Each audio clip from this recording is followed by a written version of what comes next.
berkat sebulan bisa lebih dari 2, 3, 4 kali. Amin. Nah, Tuhan mau kasih pesan buat kita semua. Oke, media? Warga kerajaan sorga. Suaranya belum ini nih. Karena kan akan direcord. Kalau saudara mau dengar khotbah lagi, bisa ada di YouTube. Haleluya. Warga kerajaan sorga. Saya ulang ya. Nggak enak kalau ini direcord ya. Warga kerajaan sorga. Pelayan kerajaan. Yes, luar biasa nih. Saya pikir hari ibadah kedua ini loyo, tetapi makin jingkrak-jingkrak tadi memuji Tuhan ya, amin. Dan saya seharusnya sudah lemah sekali nih, tetapi saya lebih energik dibanding ibadah pertama nih. Wah, luar biasa ya. Wah, itu yang membuat adalah ada hadirat Tuhan yang membuat kita bersuka cita. Haleluya. Sekali lagi warga kerajaan sorga. Pelayan kerajaan sorga. Kita siap mendengar pesan Tuhan. Buka telinga kita, buka hati kita, dan kita pasti akan diberkati oleh Tuhan. Tema yang Tuhan kasih kepada kita semua adalah alami kesembuhan. Apa saudara bersama-sama 1, 2, 3? Alami kesembuhan. Siapa yang mau disembuhkan? Kita semua disembuhkan. Bilang, saya mau disembuhkan. Kurang kencang, 1, 2, 3. Saya mau disembuhkan. Kasih tahu yang kanan kiri, kamu juga harus disembuhkan. Kenapa kita harus disembuhkan? Karena untuk itulah Tuhan hadir di muka bumi ini. Dia bilang dalam Markus 2 ayat yang ke-17, Markus 2 ayat 17 mengatakan bahwa bukan orang sehat yang memerlukan tabib, tetapi orang yang sakit. Demikian juga Tuhan datang bukan untuk memanggil orang benar, melainkan orang berdosa. Dan firman Tuhan berkata dalam Roma 3 ayat 23 mengatakan begini. Kita baca sama-sama. Next. Roma 3 ayat yang ke-23 mengatakan bahwa next. Oke, 1, 2, 3. Karena semua orang telah berbuat dosa dan telah kehilangan kemuliaan Allah. Semua orang telah berbuat dosa, sudah berbuat dosa dan kehilangan kemuliaan Allah. Tahukah maksudnya saudara, kata berdosa adalah berarti terjadinya penyimpangan. Kata berdosa artinya adanya kesalahan terhadap manusia. Kata berdosa artinya bercacat celah. Kata berdosa artinya kalau mau disimpulkan adalah sakit. Jadi kalau kita melihat ayat di atas ini,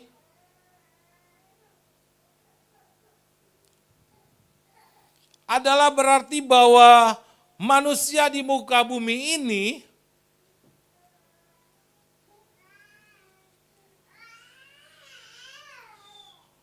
berarti bahwa manusia di muka bumi ini adalah kecenderungannya bisa mengalami sakit. Itu yang firman Tuhan sampaikan. Jangan ya sakit ya. Tapi semua manusia pasti mengalami sakit. Sakit yang terbesar, saudara, di dalam diri manusia sebenarnya bukan sakit secara fisik loh. Bukan. Bukan secara jasmani yang terbesar, melainkan sakit yang terbesar adalah sakit secara jiwa. Di dalam jiwa kita terdiri dari 3 unsur, yaitu pikiran, perasaan, sama kehendak. Ini yang sering kita bermasalah di dalam bagian dari kejiwaan ini. Pikiran kita sering memikirkan perkara-perkara yang negatif, yang kotor. Dan akhirnya perasaan kita bukan perasaan Kristus, tetapi perasaan seperti yang ada di pikiran kita. Lalu setelah dalam perasaan digodok dan digodok terus, muncullah keinginan. Dan kalau keinginannya dari perjalanan histori pikiran dan perasaan yang tidak baik, yang kotor, maka keinginan itu akan membuahi perbuatannya tidak baik. Dan inilah yang Tuhan sampaikan orang tersebut mengalami penyakit, mengalami sakit. Warga kerajaan sorga, di dalam dunia ini hidup yang pasti ada 3. Yang pertama adalah tua. Mau cara bagaimanapun dioperasi plastik tetap tua. Lalu mati. Yang ketiga adalah sakit. Tidak ada manusia yang dari kecil tidak mengalami sakit. Semuanya pasti mengalami sakit. Kenapa Tuhan kok izinin sakit? Tuhan nggak kasih sakit, tetapi mengizinkan sakit itu ada supaya manusia bisa datang sama Tuhan. Seperti itu. Nah, semua orang tidak bisa menghindar dari sakit, namun bisa mengatasinya, bisa menanganinya. Apalagi orang-orang percaya. Amin. Oleh karena itu, secara medis, orang menangani sakit adalah melalui obat dalam yang dimaksudkan dalam fisik. Sekali lagi, orang secara medis menangani sakit melalui obat yang dimasukkan ke dalam tubuh ini. Namun sebenarnya obat yang dimasukkan dalam tubuh kita ini tidak akan pernah bisa menjamin kesembuhan secara menyeluruh. Dan untuk bisa menjamin kesembuhan secara menyeluruh dan tuntas, manusia membutuhkan pengobatan yang diterima secara rohani. Amin. Contohnya, orang yang sangat sehat secara tubuh jasmani, itu tidak membuktikan bahwa mereka sehat secara jiwa. Setuju nggak? Banyak uang, dia bisa mengatur dirinya olahraga, makanan 5 sehat, 4 sempurna. Ada pengawal pribadi, ada dokter kesehatan. Namun itu tidak akan pernah bisa menjamin bahwa dia sehat secara jiwa. Mungkin secara tubuh, tetapi secara jiwa belum tentu dia sehat. Setuju? Oleh karena itu saudara ada di sini, kita sama-sama mau mendapatkan kesembuhan secara menyeluruh. Bukan secara tubuh aja, tetapi secara menyeluruh.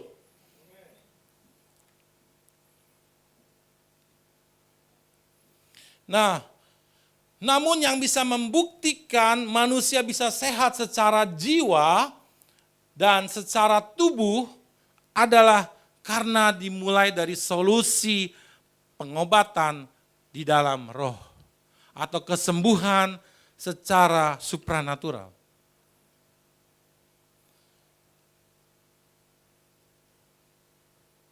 Kalau kita melihat ini, manusia rohani yang sehat pasti akan membentuk jiwa yang sehat.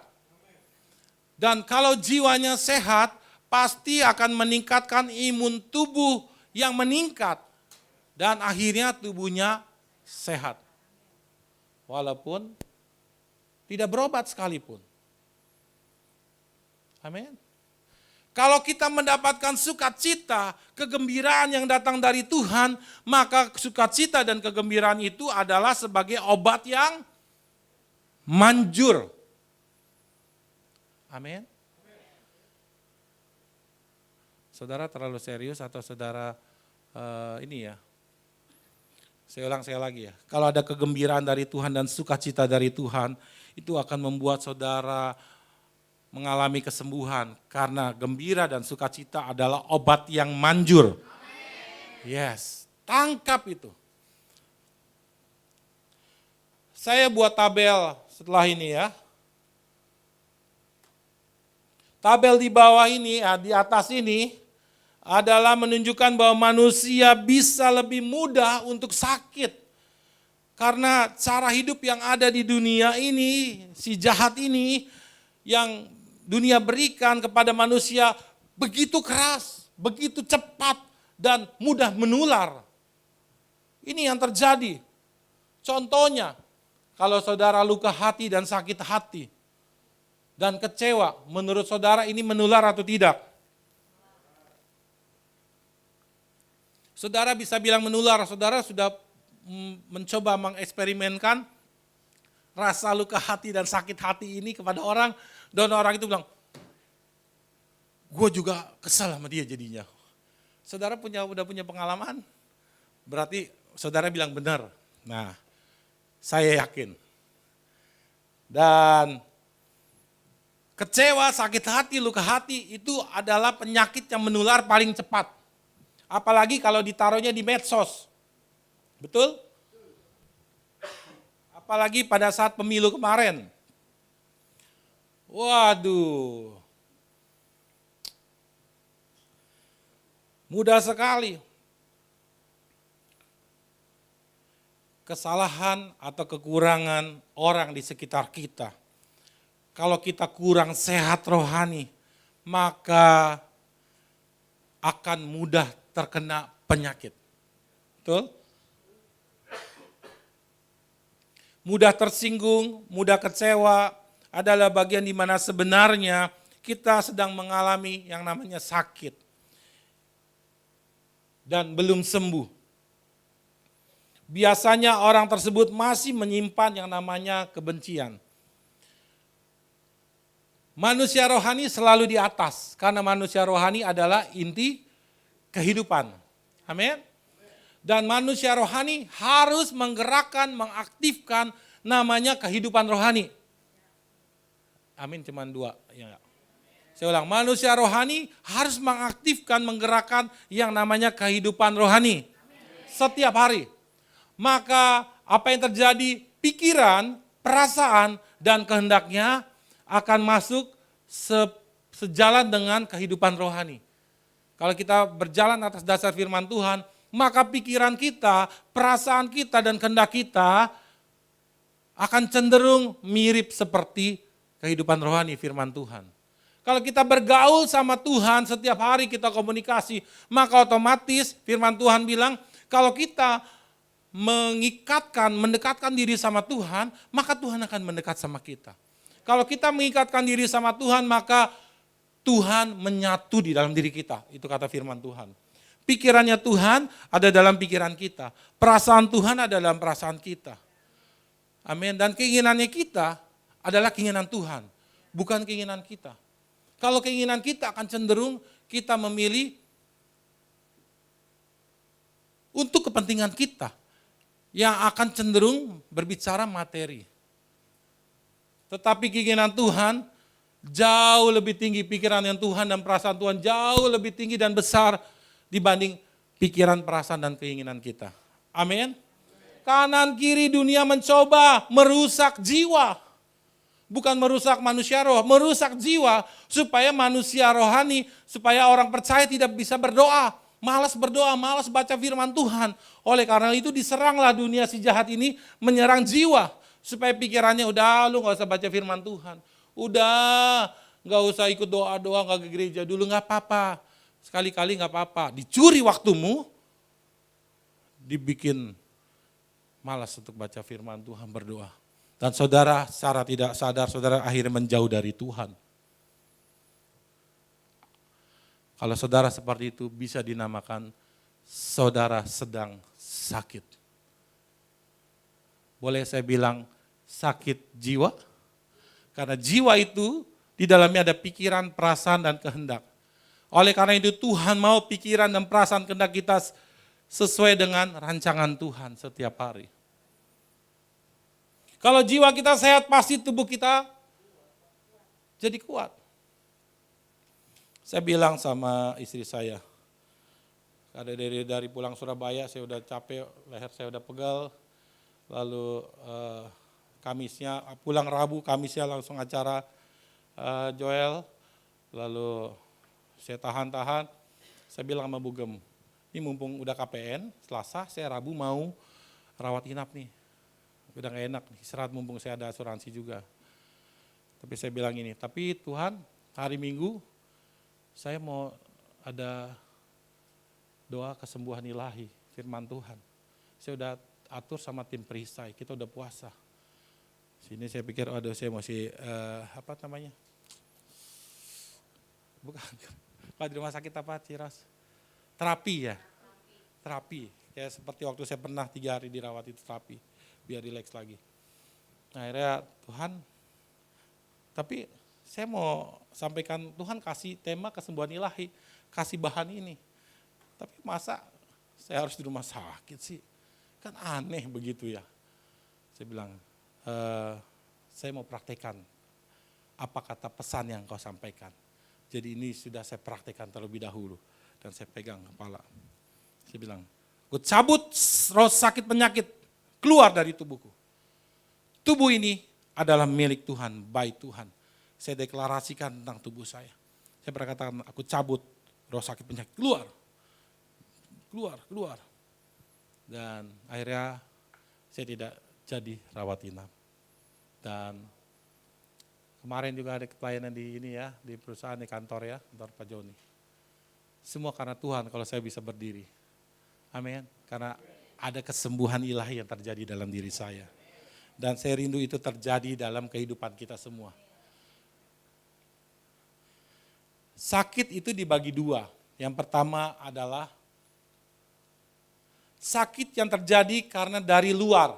Artinya sakit yang biasa terjadi karena peristiwa atau musibah yang kita tidak duga-duga kita sakit. Kita jatuh dari motor, kita kehujanan, kita nggak bisa menghindari kehujanan, tiba-tiba kita sakit. Itu yang terjadi. Namun ada sakit yang terjadi karena dari dalam. Artinya sakit yang terjadi karena pengelolaan dan keputusan dalam diri kita yang kurang benar dari dalam diri kita sendiri. Ini yang terjadi. Kita nggak bisa mengelola diri kita sehingga kita terjadi sakit. Dan sakit ini bukan berbicara tentang sakit fisik, tetapi sakit yang ada di dalam hati kita, di dalam jiwa kita, dalam pikiran kita, dalam perasaan kita, dalam seluruh keinginan kita. Selama kita tidak terkoneksi dengan pikiran, perasaan, dan kehendak Tuhan, bisa dibilang kita sedang sakit. Dan kita harus dikembalikan kepada pikiran, perasaan, dan keinginannya Tuhan. Warga kerajaan sorga, ada 3 jenis orang yang sakit. Yang pertama adalah orang itu sakit, tapi tidak sadar kalau dia sakit. Saudara pernah seperti itu? Ngalamin? Artinya orang itu sakit tetapi coba untuk dia nggak sadar kalau dia sakit. Nah, jenis orang seperti ini akan menjauhi hal-hal rohani dan tidak menyukai persekutuan ibadah karena dikuasai oleh roh jahat.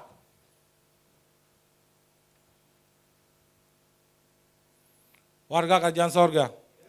Orang jenis ini biasanya menghindari hal-hal rohani, tidak butuh hal-hal rohani, tidak membutuhkan persekutuan di gereja, karena kan aku nggak sakit. Padahal di dalam dirinya dia sedang sakit, bukan secara fisik, tapi secara mentalitas, secara kejiwaan, dia sakit. Dan biasanya orang seperti ini masih menganggap bahwa dirinya dan hartanya dan jabatannya bisa menutupi rasa sakit yang diderita. Dan jenis orang sakit seperti ini biasanya sedang dikuasai oleh dosa. Sehingga roh jahat itu mengikat dan membelenggu orang tersebut. Dan pelayanan jenis orang seperti ini harus dilakukan dengan doa dan puasa. Amin. Tidak ada yang bisa hamba Tuhan. Gak bisa kalau dia gak sadar bahwa dia sakit. Gak ada yang bisa. Pak Pendeta ngapain doain saya? Saya ini gak sakit. Walaupun Pak Pendetanya bisa lihat dengan mata rohaninya, bahwa dia sedang terbaring butuh infus vitamin dan oksigen tambahan. Tapi kalau dia tidak merasa sadar bahwa dirinya sakit, tidak akan pernah bisa. Paling 1, 2, 3%. Selanjutnya 95% butuh doa dan puasa buat orang tersebut. Yang kedua,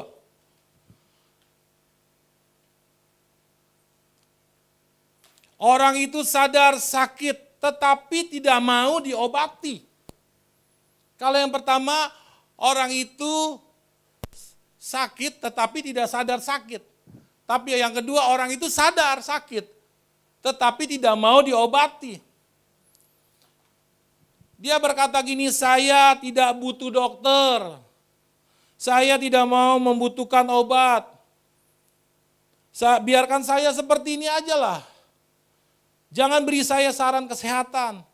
Saya punya cara sendiri untuk mengobati diri saya sendiri. Jangan ganggu saya. Biarkan saya seperti ini. Tahukah saudara orang yang jenis seperti ini? Survei membuktikan. Pasti orang seperti ini nafsu makannya kurang. Nafsu makan rohani maksud saya. Tidak selera dengan makanan rohani. Telinganya tertutup, masuk kanan, keluar kanan. Atas segala nasihat dan arahan. Sulit, apalagi teguran. Nasihat arahan aja yang baik tidak didengar, apalagi teguran. Bisa-bisa dia maki-maki kita. Sebab orang seperti ini, dengar, dia masih menyimpan dan memiliki luka masa lalu yang buruk. Dan orang-orang yang sakit jenis ini harus dilepaskan dan didoakan. Orang-orang seperti ini menganggap saya ini korban, saya tidak salah. Jangan mempersalahkan saya. Dan intimidasi sudah begitu lama merendam dalam dirinya. Dan ini adalah jenis penyakit yang hanya bisa dilakukan, disembuhkan oleh doa dan puasa.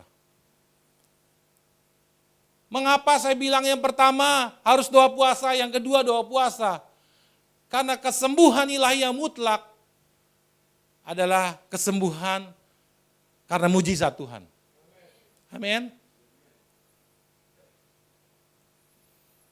Yang ketiga, jenis yang ketiga adalah orang itu sadar sakit dan berharap untuk sembuh dan bersedia untuk diobati. Orang yang sakit jenis ini, ia menyadari tidak mau berlama-lama di kondisi rasa sakit yang diderita. Secara pikiran, secara perasaan, secara fisik, dia tidak mau berlama-lama.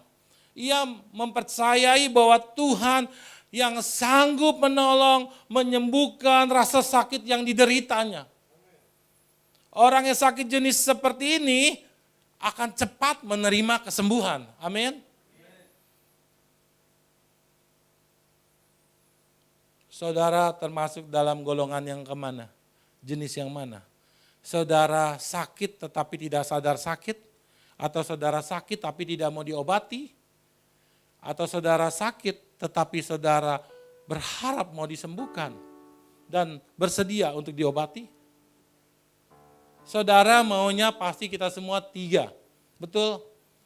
Tetapi adakah secara kita tidak sadari kita ada di posisi yang kedua? Padahal kita sebagai orang percaya, hamba-hamba Tuhan sudah kasih tahu Tuhan bisa sembuhkan, Tuhan bisa tolong. Datang ke gereja, ikut kersel, amin. Ikut doa KPN, di sana ada hadirat Tuhan yang menyembuhkan. Tetapi kita mau atau tidak? Seringkali kita tidak mau, ada yang tidak mau. Bukankah kita, secara kita tidak sadari kita bisa sama seperti yang kedua? Kita sadar sakit. Pak Gembala, saya memang sakit, saya banyak masalah, tapi saya nggak sempat untuk ikut ibadah, ikut doa. Betul? Tapi Tuhan mau kita menjadi golongan yang ketiga. Kita sadar sakit dan berharap untuk sembuh dan bersedia diobati. Warga kerajaan sorga. Firman Tuhan berkata semua manusia bisa berdosa. Atau dalam arti lain semua manusia bisa yang ada di tempat ini bisa juga mengalami sakit. Walaupun saya melihat bahwa bukan sakit secara fisik saja. Tetapi ada sakit secara dalam. Secara pikiran, secara perasaan. Dan secara keinginan. Lebih banyak keinginan diri kita sendiri. Dan di dalam diri kita sebenarnya memberontak. Karena kita maunya keinginan kita yang harus terlaksana. Padahal hidup kita diciptakan dan disetting oleh Tuhan harusnya atas dasar keinginannya Tuhan. Kita sedang sakit kalau seperti itu. Mari disinilah waktunya Tuhan mau kita menerima kesembuhan, amin. Bukan kesembuhan secara fisik aja, tetapi kesembuhan secara batin kita, bagian dalam. Apakah kita semua mau menerima kesembuhan? Inilah saatnya kita mau mengetahui kebenaran Tuhan dan menerima kuasa kesembuhan. Hari ini, di ibadah kedua ini kita akan menerima kesembuhan. Kita mendengarkan rahasia bagaimana kita bisa menerima kesembuhan. Bagaimana kita bisa mengalami kesembuhan dari sakit. Yang pertama, ini yang biasa dilakukan sama tubuh jasmani kita. Tapi tidak kita lakukan kepada tubuh rohani kita.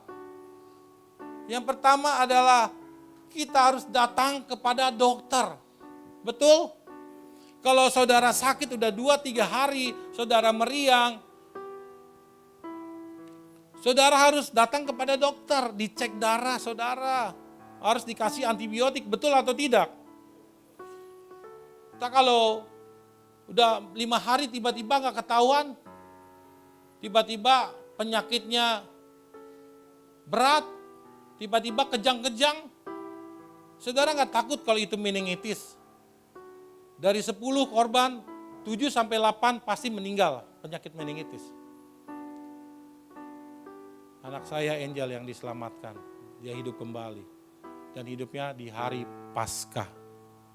Pas kita tinggal, pas kita datang siang, udah di papa, mama, udah besoknya udah boleh di HCU dari ICU. Amin. Kita harus datang kepada dokter. Saudara mau diobati? Saudara mau disembuhkan? Datang kepada dan saudara datang ke rumah, ke gereja Tuhan. Ini bisa menjadi rumah sakit. Kalau saudara sakit secara fisik, sakit secara batin saudara, saudara datang ke tempat yang tepat. Saudara ketemu dokter di atas segala dokter, yaitu Tuhan. Karena itu yang pertama, saudara harus punya motivasi kita. Harus punya motivasi kita datang pada Tuhan. Yang benar akan menentukan kesembuhan yang akan kita terima. Saudara datang ke gereja mau bertemu gembala atau bertemu dengan Tuhan. Ketemu dengan Tuhan. Saya juga sama-sama. Saya sama-sama orang sakit. Saya sekarang harus ngomong apa adanya. Setiap hari saya berdoa minta disembuhkan, minta ditahirkan, minta dikuduskan, minta diampuni segala dosa. Dan kita nggak tahu. Pada saat terpikir negatif, saya harus Tuhan ampuni aku, kuduskan pikiranku. Setiap hari kita bisa sakit, tapi apakah setiap hari kita bisa minta datang sama Tuhan, dokter untuk minta disembuhkan? Jangan sampai ini numpuk di dalam diri kita, penyakit ini. Dan akhirnya kita terbaring, manusia roh kita terbaring, kita butuh infus, kita butuh oksigen di manusia roh kita. Datang pada Tuhan, artinya memiliki tujuan, artinya memiliki rasa butuh untuk sembuh. Kalau saudara datang ke tempat ini ke gereja tidak punya rasa, saudara gak dapat apa-apa. Tapi saudara datang ke gereja harus ada rasa butuh. Apa yang saudara butuhkan? datang pada saat saudara di rumah, saudara bilang berdoa. Saudara kalau mau gereja berdoa enggak? Enggak ya saudara, cuman sekolah doang ya. Coba biasa kalau mau gereja, Tuhan aku mau berangkat ke gereja, aku butuh berkat-Mu, damai sejahtera sukacita, aku butuh kesembuhan. Jangan cuman mau ke sekolah, ke kantor doa, ke gereja pun harus berdoa. Karena itu latihan punya rasa butuh sama Tuhan. Amin. Ini sesuatu yang baru Pak Gembala, lakukan itu. Maka saat kita masuk ke ruangan ini, rasa butuh itu semakin berkembang. Dan kau dilawat oleh Tuhan. Dan kau menerima kesembuhan yang datang dari Tuhan.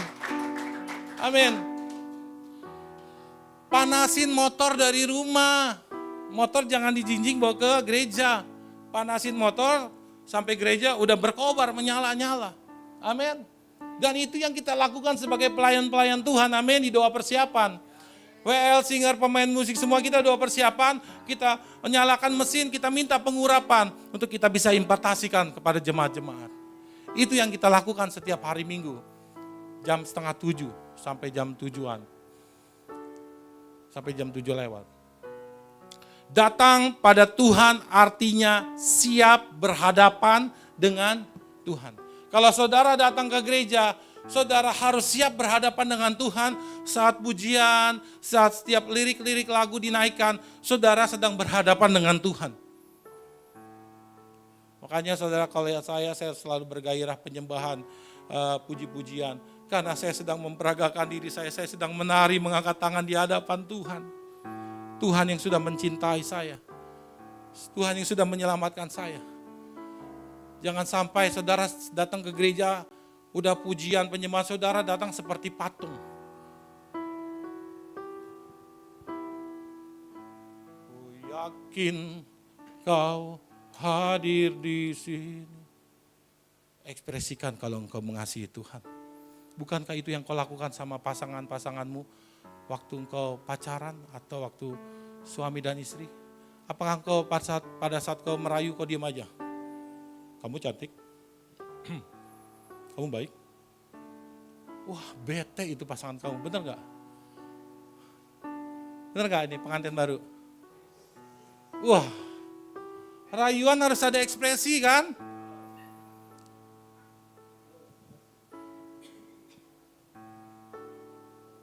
Jangan kalah poin. Kita sama Tuhan harus mengekspresikan, amin. Saat kita memuji, ekspresikan sukacita. Saat menyembah, kita menyembah angkat tangan kita. Jangan sampai kita tolak pinggang, biar Tuhan yang turun tangan. Amin. Warga kerajaan sorga, kita harus mendekat kepada Tuhan.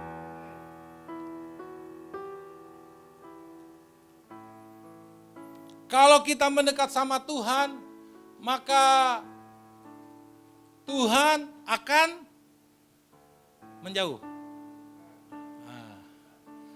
Kalau kita mendekat sama Tuhan, maka Tuhan akan mendekat juga sama kita.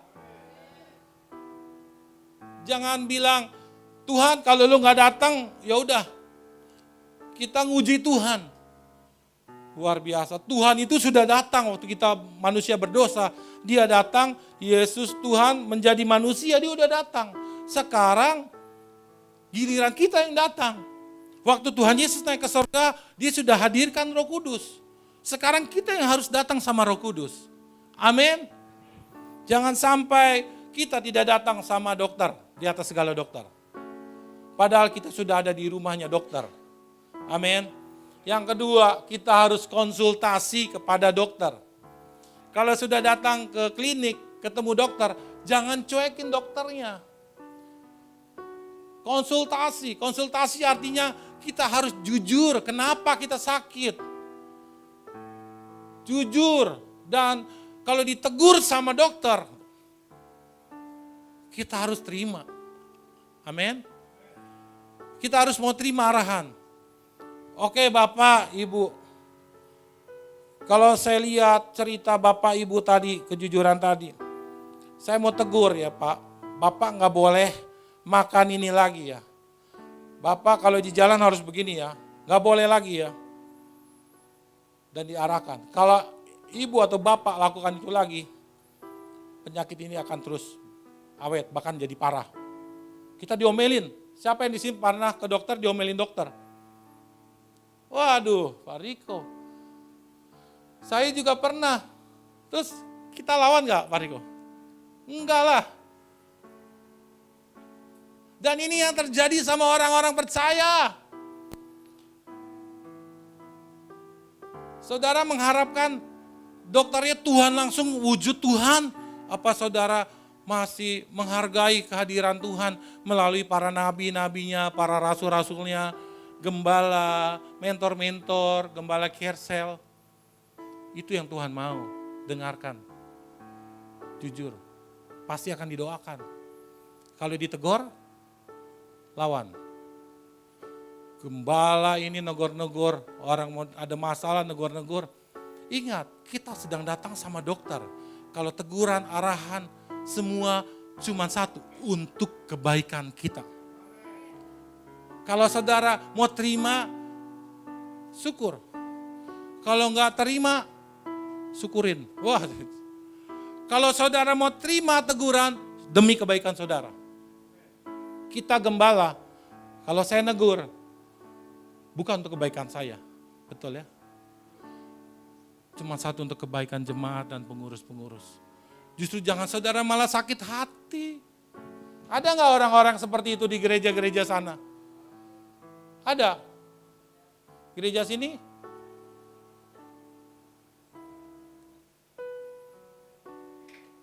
Dan saya cuma bilang, Tuhan, saya hanya alat perpanjangan tangan-Mu. Kalau nggak diterima arahan teguran, nggak apa-apa Tuhan. Saya tutup rasa sakit hatiku, tidak ada. Kita nggak main di situ lagi hamba-hamba Tuhan. Yang kita mau sembuhkan adalah domba-domba kita. Amin. Yang mengerti katakan amin. Yang mau sembuh katakan aku mau. Faktor utama yang membuat orang bisa sakit adalah karena kurangnya gizi yang baik, betul? Betul, kurang gizi yang baik yang masuk ke dalam tubuh manusia. Demikian juga sebagai orang percaya, faktor utama yang membuat manusia rohani kita, pikiran, perasaan, dan jiwa kita sakit ternyata kurangnya gizi, kebaikan, hal-hal rohani yang masuk dalam tubuh kita. Betul gak? Saudara dalam satu hari lebih banyak masuk yang mana? Yang berita-berita dunia atau gizi-gizi hal-hal rohani. Kalau itu yang saudara dapatkan setiap hari lebih banyak, gak heran saudara akan sakit pikiran saudara, sakit perasaan saudara, sakit keinginan saudara. Keinginan tinggi, kemampuan kurang. Akhirnya jiwa saudara sakit di situ. Karena itu Tuhan pesan, gizi rohani harus masuk setiap hari. 2-3 orang, gizi rohani harus masuk setiap hari. Karena manusia hidup 3 yang pasti. Tua, mati, dan sakit. Tuhan izinkan sakit supaya manusia bisa mengintrospeksi diri untuk memasukkan gizi yang baik di dalam kehidupan rohani kita. Amin. Nah, oleh karena itu Tuhan bilang begini, marilah kepadaku semua yang sakit, semua yang capek hati, semua yang banyak tekanan.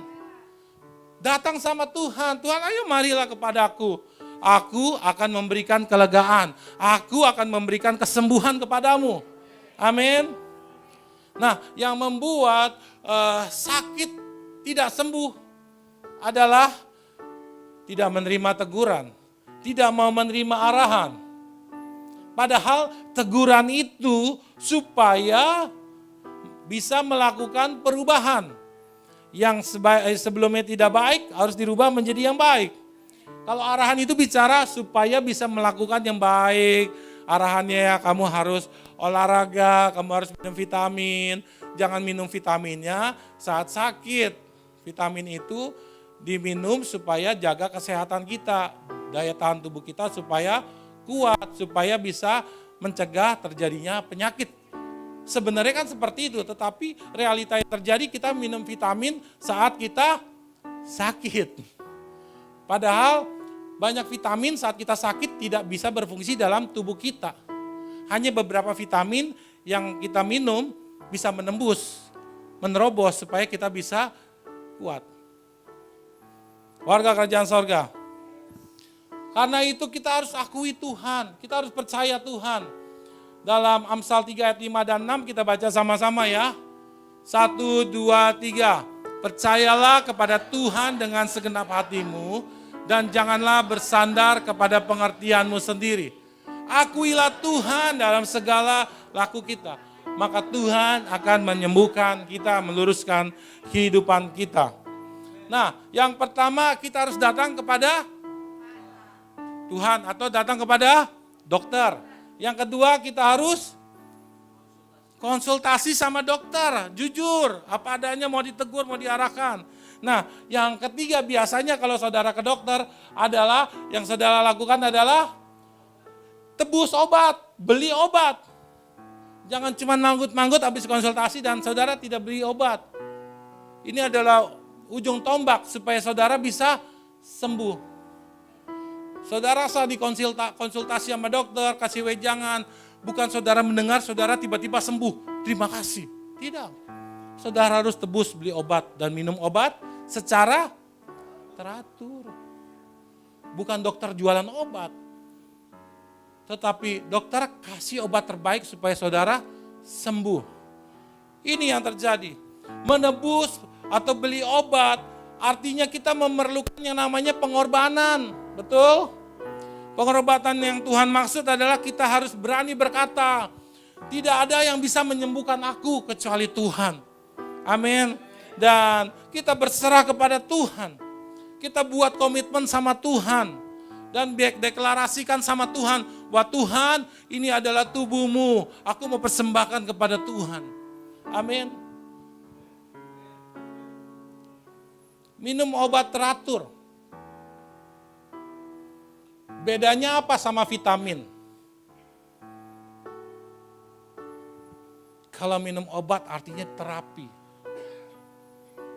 Saudara harus lakukan. Dosisnya bisa lebih tinggi dari vitamin.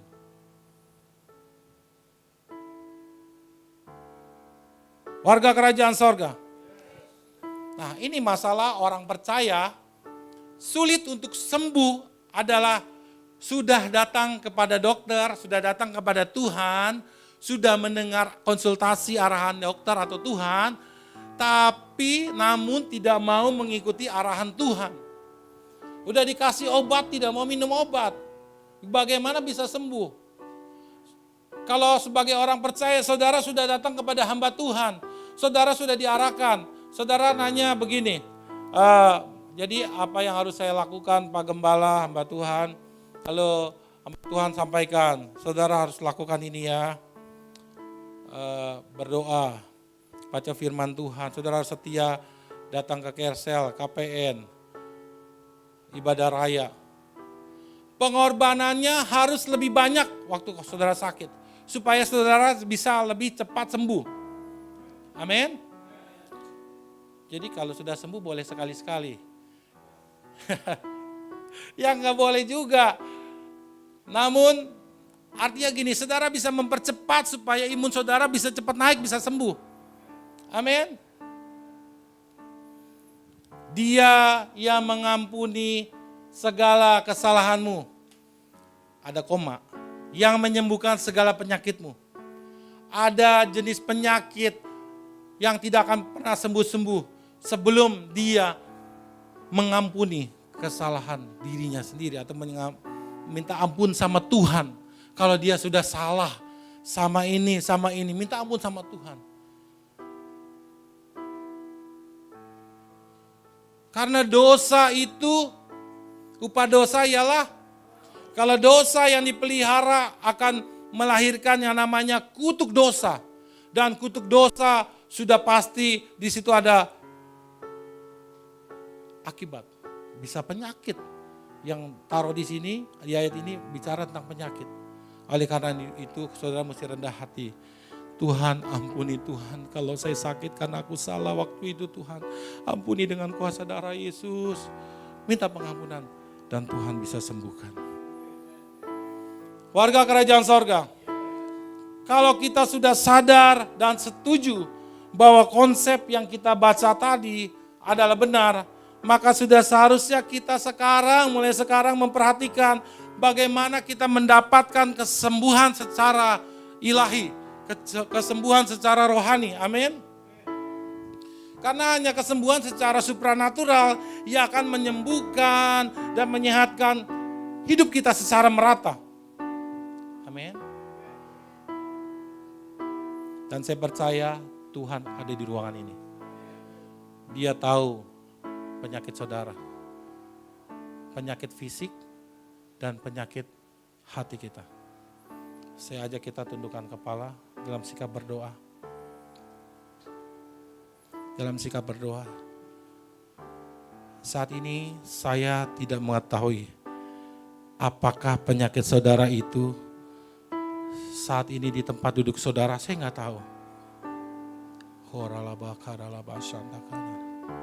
Kalau engkau mau disembuhkan, kau mulai tundukkan kepala dan berdoa.